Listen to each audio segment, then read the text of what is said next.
প্রথম হজ flight Saudi আরবে পৌঁছেছে। স্থানীয় সময় ভোর 4:30 নাগাদ জেদ্দা পৌঁছায় এবারের প্রথম হজ ফ্লাইট।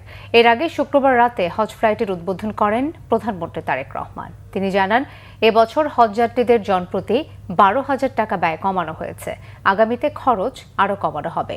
পরে ধর্মমন্ত্রী জানান, হজযাত্রা নির্বিঘ্ন করতে সর্বাত্মক চেষ্টা করছে সরকার, আর কোনো ধরনের অনিয়ম মেনে নেওয়া হবে না। আরিফিন শাওনের রিপোর্ট।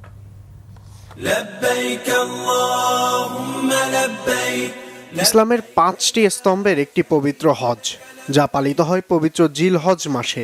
মক্কা শরীফে হাজির হন সারা বিশ্বের হাজিরা। মক্কা আর আরাফাতের ময়দানে পালন করা হয় হজের আনুষ্ঠানিকতা। শুরু হয়েছে 2026 সালের পবিত্র হজ যাত্রা। রাতে প্রধানমন্ত্রী তারেক রহমান আনুষ্ঠানিকভাবে এই কার্যক্রমের উদ্বোধন করেন।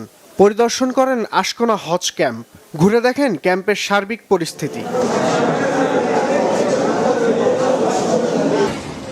এরপর হজের প্রথম ফ্লাইটের যাত্রীদের বিদায় জানাতে হজরত শাহজালাল আন্তর্জাতিক বিমানবন্দরে যান প্রধানমন্ত্রী। বিমানে হজ যাত্রীদের খোঁজ খবর নেন তিনি। এ সময় তিনি কথা বলেন হজের খরচ নিয়ে। আমরা চেষ্টা করছি 12,000 টাকা পর্যন্ত টিকিটের যে ভ্যালুটা আছে 12,000 টাকা পর্যন্ত আমরা কমানোর চেষ্টা করছি। ইনশাল্লাহ আমাদের চেষ্টা থাকবে যে আগামী বছর আমরা যাতে আরো খরচটা কমাতে পারি, যাতে আগামী বছর হয়তো আপনাদের কাছে কেউ তো যাবেন, আরো অনেক হাজ দেবেন, তাদেরকে যাতে আরো কম খরচে আমরা হজে পাঠানোর ব্যবস্থা করতে পারি।